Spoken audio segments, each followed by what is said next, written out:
Hi guys, okay, this is my liquid watercolors by Blick. So this is my review of the fluorescent set.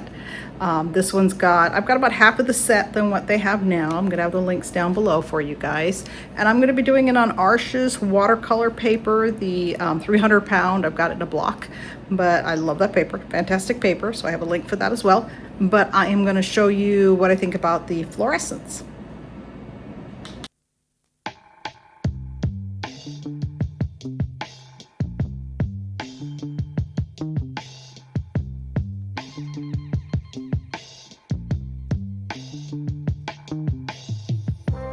All right guys, so this is the Blick liquid watercolors and it's the fluorescent set, and I only have 4 of them. The ones for the fluorescent set that's on the site right now has 8, so not better colors, but I'm going to show you the 4 of them that I have, and I'm going to do it on the Arches watercolor paper.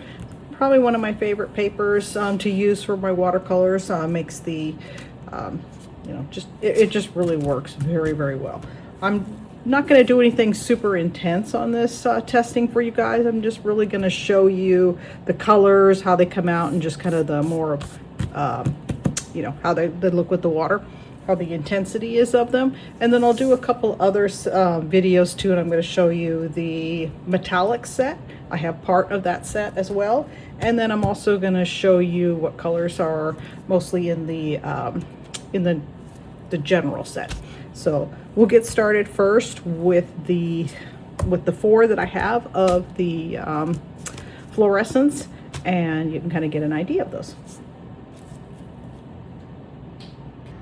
All right, so I got it set up over here, and as I said before, I'm been using the Arches paper. It's a 300 pound. So this is the set that is the fluorescent. I only have 4 of the colors, the ones that I'm going to be putting the links down below. That one has 8.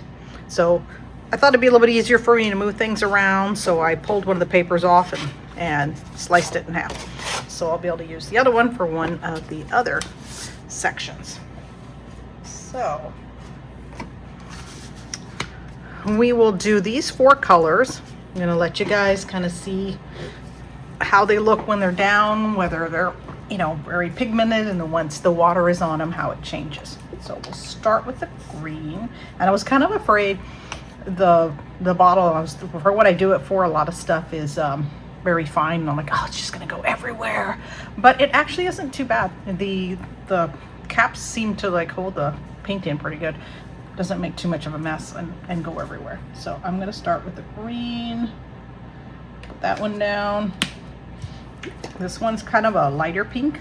This is the fluorescent pink, and then the other one's going to be a fluorescent magenta.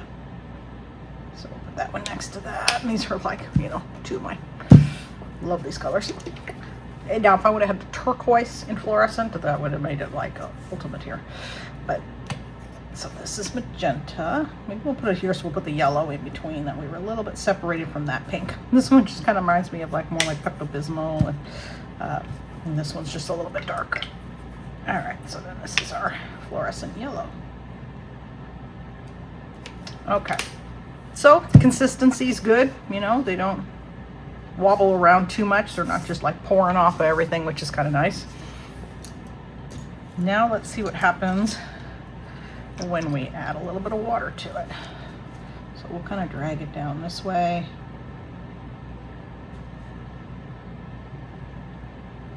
And we can spread it out here pretty good. So you can see you can keep it as the thicker consistency if you want. Kind of sits up on top of this paper, or you can drag it out a little bit farther. Okay. Now let's see what I should have these in the other order, huh? So then this one's going to be the fluorescent pink. Yeah, I really like this color. This one's really pretty.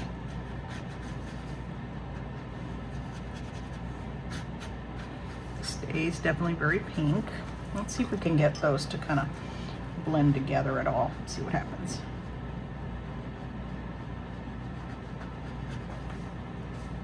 All right.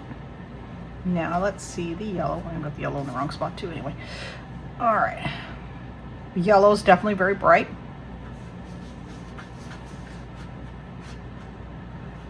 And it blends down pretty good too.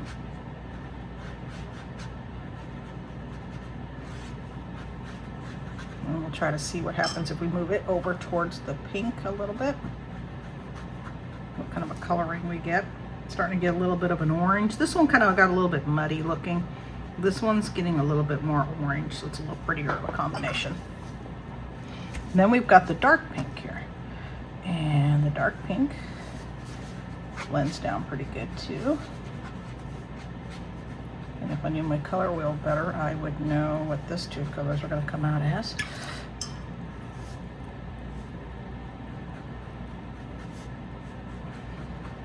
Probably, you know, a little more like that too, but this one's just a little bit deeper.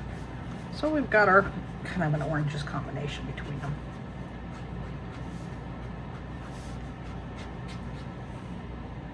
So as you can see, they work out pretty good as far as, you know, staying in those color combinations if you want them really thick like that, or they will blend out or blend together. So that's the Blick liquid watercolor in fuchsia. I do them as well when I make some tile designs. I'll do them and make like little flowers and things like that. So these are kind of some of the type of designs that I'll do. These kind of liquid watercolors with, you know, with the, actually these are done with tempera paint. I thought it was my acrylic in my bottle, but it was actually tempera. So, but you can do a lot of really interesting things with them. I definitely recommend them. And I will be doing a review of the other two sets as well, but you can find the links for both the paper as well as the actual paints down below over for Dick Blick. So thank you for joining me, and please let me know if you have any comments. Put them in the comment section. Any questions I can try to answer. Algorithm always loves it when you like, share, and subscribe.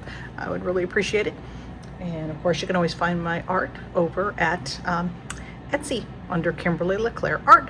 So thank you for joining me. Bye-bye.